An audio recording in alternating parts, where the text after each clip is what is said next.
जनतेचा आवाज महाराष्ट्र पंचा माध्यमातून।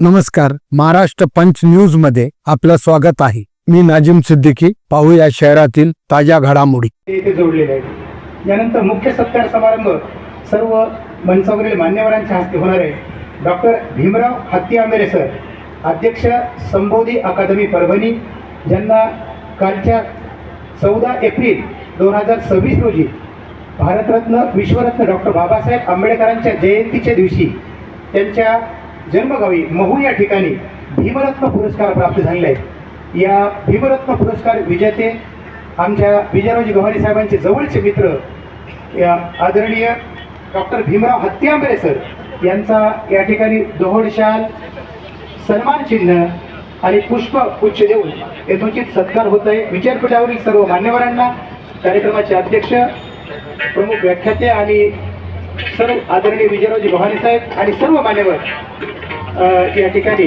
डॉक्टर भीमराव हत्ती आंबेरे सरांचं कार्य, त्यांची कार्याची उंची, जवळपास त्यांनी 3000 सामूहिक विवाह सोहळे या महाराष्ट्रामध्ये, मराठवाड्यामध्ये ज्यांच्या कार्यानं जे सामूहिक विवाह संपन्न झाले, सामाजिक न्याय, समाजसेवा, शिक्षण क्षेत्रामध्ये आणि आरोग्य क्षेत्रामध्ये, त्याचबरोबर पर्यावरणामध्ये भीमरावजी हत्ती आंबेरे सरांचं कार्य सर्वांना ज्ञात आहे। Doctor Babasaheb Ambedkar memorial society आणि मध्य प्रदेशातील सरकार, मध्य प्रदेशचे मुख्यमंत्री मोहन यादव यांच्या हस्ते 14 एप्रिलला हा भीमरत्न पुरस्कार डॉक्टर हत्ती आंबेरे सरांना प्रदान करण्यात आला। संपूर्ण भारतातून फक्त 5च व्यक्तींना हा पुरस्कार जयंती मिळालेला आहे। संपूर्ण भारतातून 5 व्यक्ती, खूप मोठा मानाचा हा पुरस्कार आहे। एकदा आपण डॉक्टर हत्ती आंबेरे सरांसाठी टाळ्याच्या गजरामध्ये त्यांचं अभिनंदन करूया। डॉक्टर हत्ती आंबेरे सरांचं छत्रपती संभाजीनगर, नागपूर, परभणी, हिंगोली आणि पुणे या ठिकाणी स्पर्धा परीक्षा केंद्र आहे। वसतिगृहही चालवतात। त्याचबरोबर संबोधी विद्यालय आणि संबोधी परिवाराच्या वतीने सुद्धा समाजभूषण डॉक्टर भीमराव हत्ती आंबेरे सर यांना पुरस्कार मिळालेला आहे आणि नंतर ते या ठिकाणी येऊन सत्कार करतील व्याख्यानाच्या नंतर। दुसरे सत्कार मूर्ती आहेत माननीय श्री दशरथराव तूप सुंदर।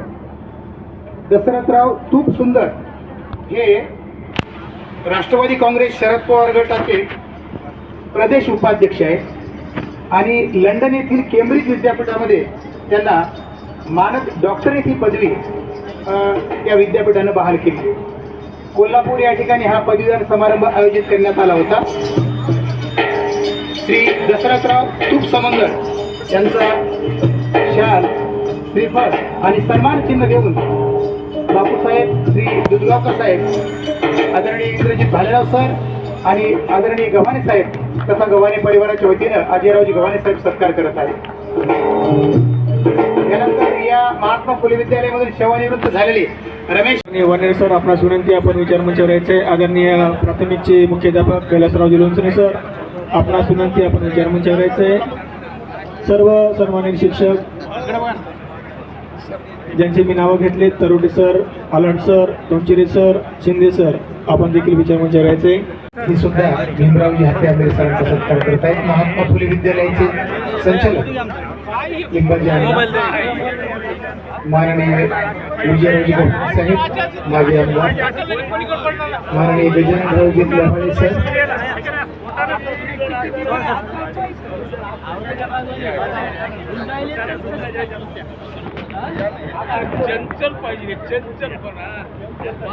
खूप खूप आनंदाचा क्षण, अभिनंदनाचा वर्षाव। भीमरावजी सरांवर प्रेम करणारे परभणीकर, हिंगोलीकर, वसमत, लांबून लांबून आलेले जवळा बाजार या ठिकाणच्या आमच्या महिला भगिनी, शंकरनगर विजय जलनारे, शंकरनगरच्या जयंती कमिटी समोर सर,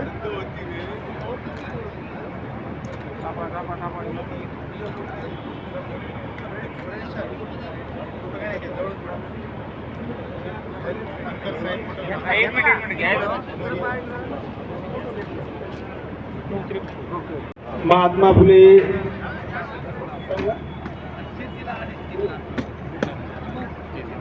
फुले शाळेतील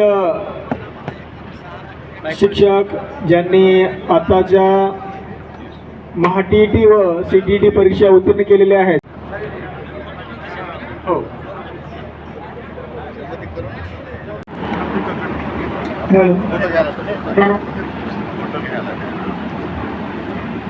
सर्वांचे सर आणि चंद्र सर आपला विनंती आपण करा. 31 मेला पवार साहेबांनी दिले ते रश्मी कामतेकर काहीतरी तिला सांगितलेलं आहे. आता फक्त तब्येतीतच काय होईल ना, ठीक आहे नाही तर मग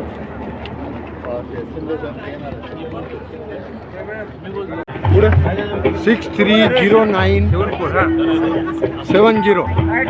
संबोधी विद्यालय परभणी आणि संबोधी मित्र मंडळातर्फे डॉक्टर भीमरावजी हत्ती आंबेरे सरांचं पुन्हा घ्या परत. त्याचबरोबर हिंगोली जिल्हा भीम मित्र मंडळ, 170. त्यानंतर वसमत तालुका मित्रमंडळाने तयार राहायचे. वसमत तालुका मित्रमंडळ आणि शिस्तीमध्ये हा कार्यक्रम होईल. सत्कार मूर्तीला खूप छान वाटेल बघा, क्रमाक्रमाने आल्या.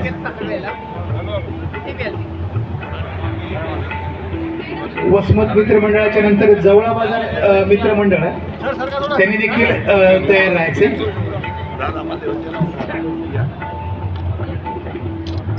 हिंगोली जिल्हा मित्रमंडळाच्या वतीनं डॉक्टर भीमरावजी हत्ती आंबेरे सरांचा सन्मान या सत्कार या ठिकाणी. शरदचंद्र पवार साहेबांना मी दिल्लीला गेलो होतो आणि दिल्लीवरून फ्लाईट लेट झालं. फ्लाईटमध्ये तांत्रिक बिघाड झाला.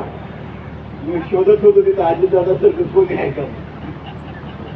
आता फ्लाईटची सुद्धा भीती वाटते. माणसं मारतात. मी काय फार विषयात जाणार नाही. सरांनी वेगळा विषय मांडला, मी सगळा विषय मांडला. मला बोलायचं खास आहे, मला बोलू पण देत नव्हते. मला खास बोलायचं, आणि बोलायचं ह्याच्यासाठी की परभणी जिल्ह्यातल्या लोकांनी आज आपण विकास झाला नाही असं म्हणत असतो. विकास का झाला नाही याचं उत्तर आपण कधी शोधत नाही. कारण विकास करणारी माणसं आपण मतदानात मारून टाकू. जात धर्म या नावावर परभणी जिल्ह्यामध्ये जे काही राजकारण सुरू झालेलं आहे, 1985 ते 90 5 वर्षाचा विजयराव गव्हाणेंचा पिरियड बघितला तुम्ही. परिहार आता गेले. परभणी मतदारसंघात त्यांनी असं एकही गाव सोडलं नाही की ज्या गावाला रस्ता, जरी मिर्जापूर, काय साडेगाव, दुधगाव, जिकडं बघितलं तिकडं रस्ते करण्याचं काम, विकासाचं काम. बापूसाहेबांनी सुद्धा त्या काळात जेवढे जमतील तेवढी विकासाचे काम केले.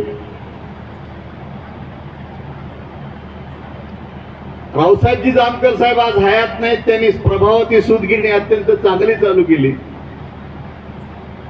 सखारामजी नखाते साहेब बोलायला कडक होते, पण ते पाथरीचा देवनांद्रा साखर कारखाना अत्यंत चांगल्या पद्धतीने चालवला.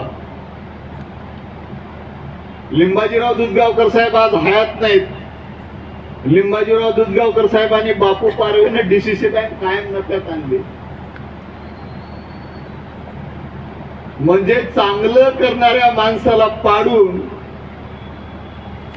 तुम्ही परभणी जिल्ह्यात कोणाला निवडून दिलं तर मटका, गुटखा, दारू, अवैध वाहतूक याच्याकडून पैसे खाणाऱ्याला तुम्ही निवडून दिलं. आपल्या गंगाखेडला तर एक असा महाभाग आहे ज्यानं शेतकऱ्यावर तुम्ही बोलले, त्याच्यावरही बोलत 400-500 कोटी रुपये शेतकऱ्याचं कर्ज काढलं, 50 कोटी त्यांना वाटलं, जेलमधून निवडून आला. निवडून येणाऱ्याचा दोष आहे की निवडून देणाऱ्याचा दोष. आज अण्णासाहेब गव्हाणेंच्या या स्मृती दिनासाठी मला एवढंच बोलायचं होतं की विकास पुरुष माणसं, ज्यांना मराठवाडा केसरी म्हणलं, सत्ता नसताना एवढी कामं केली. मराठवाडा कृषी विद्यापीठ परभणीला आणलं आणि अनेक वर्ष लोकांच्या हातात तुम्ही सत्ता देऊन त्यांनी काय केलं असेल आपण विचार करत नाही. परभणी जिल्ह्यातल्या लोकांना विचार करावा लागेल. आणि मला परभणीतल्या लोकांचं फार आवडतं. त्यांचं एक खास आहे, सवत रणकी झाली तर चालेल पण नवरा घ्यायला पाहिजे. म्हणजे गावच्या लोकांना यांनी कधी निवडून दिलं नाही. मी गंगाखेडला उठला होतो, माझ्यामध्ये फार धमक होती. मी महाराष्ट्रातले किमान 5-25 IAS ऑफिसर सोबत रोज बसतो.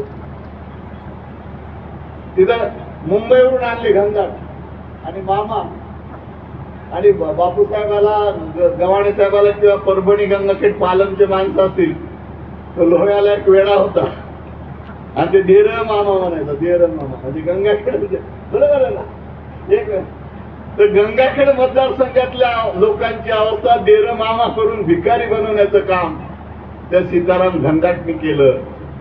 आणि परवा जयंत पाटील साहेब सिद्धार्थ भालेराव गंगाखेडचं तिकीट मागत होते तर ते म्हणले कुठलंही मागा पण गंगाखेडचं मागू नका. महाराष्ट्रातल्या सगळ्यात महाग मतदारसंघ हा गंगाखेड.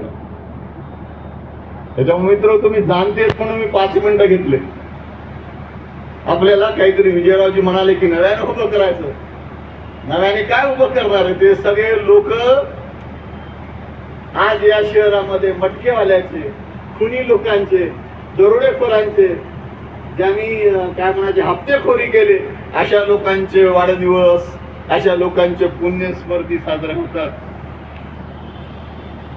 म्हणजे मला तर या जिल्ह्याचा असल्याचा कदाचित लाज वाटते म्हणून 13 वर्षापूर्वी परभणी जिल्हा सोडून दिला.